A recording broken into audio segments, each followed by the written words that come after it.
Hey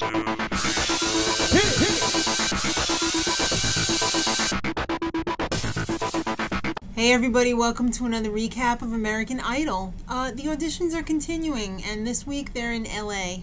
11,000 more hopefuls, and the judges for this round, Cara, Randy, Simon, and guest judge, Avril Lavigne. Nice hoodie. I guess you got it at Kohl's.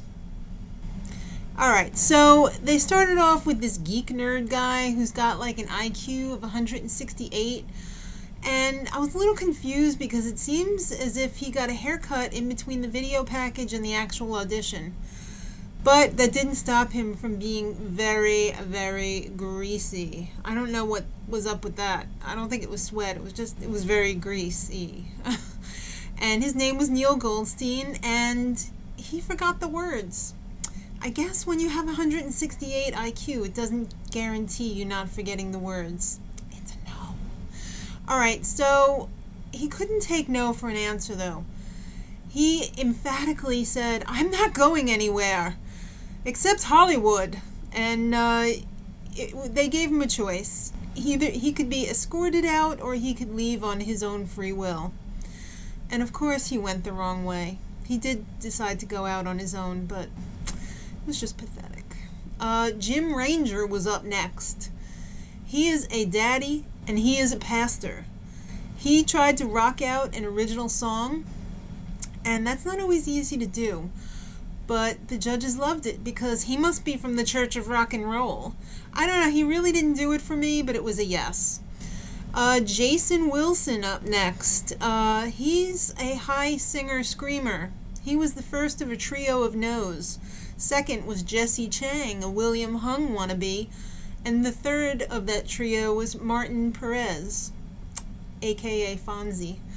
Alright, so Damian Lefavor was up next, and he is a martial arts dude, and he has been trying to hit a really high note. I think it was a high G that he was going for, I'm not sure.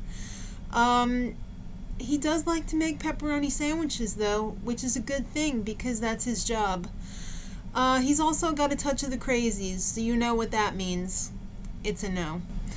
Then there was this whole montage about kids say the darndest things, which was really a lead-in for the next person, Mary Powers. She has an 8-year-old daughter who loves Simon. She was a really good singer, too. She was one of my favorites, and it was a yes. Then, to end day one, they went into the whole Adam Lambert's hot right now, so a lot of people are imitating him. You remember, like, when Madonna was really hot in the 80s and everybody was dressing like dirty brides? Well, now everybody's dressing like dirty Adam Lamberts.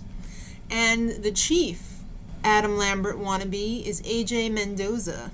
He's probably like, you know, president of his #1 fan club.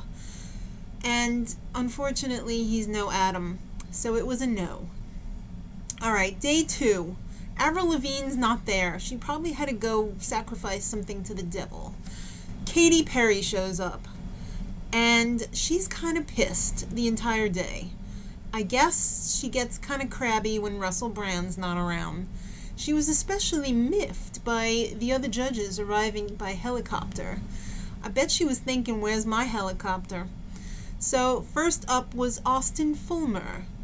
He works at a water treatment facility, and he sings like Mick Jagger, but he sings like Mick Jagger when he's not on drugs, which is not a good thing, so that was a no. Then there was a whole broken dreams / crying Jag montage. You know, it's very emotional when they say no. Andrew Garcia was up next. He's a dad, and his parents were gang members. So he's trying to get away from all that. I thought he was really excellent, as did the judges, and it was an overwhelming yes for him. Cara even went as far as to pull out the 110%. So, Tasha Layton was up next. She's a part-time minister. She should really be a full-time singer, because she was definitely one of my favorites of the audition. It's a yes.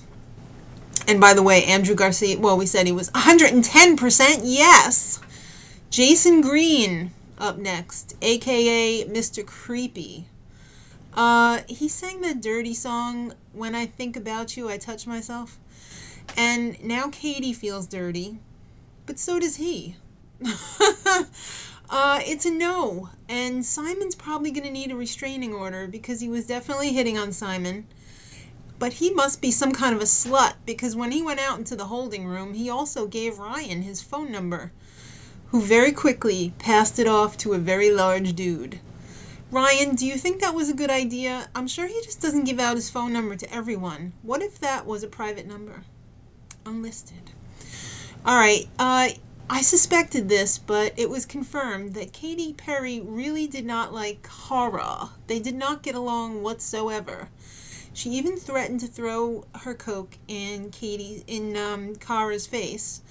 I really wish she had, though, because the LA auditions were pretty lackluster, and that would have given it the little bit of excitement that would have made it worth my while to watch it for the 60 minutes. Yeah. The last guy up for the LA auditions, Chris Golightly. Unfortunately, he's got a very sad story. He's been in 25 different foster homes, and he just wants somewhere where somebody's going to tell him that he did a good job. I thought his voice was really great. His audition was great. Cara, on the other hand, was creepy about the whole situation. She was just like, oh my God, you got a really bad story, and that's so good. You're perfect, and you've got just the right amount of talent.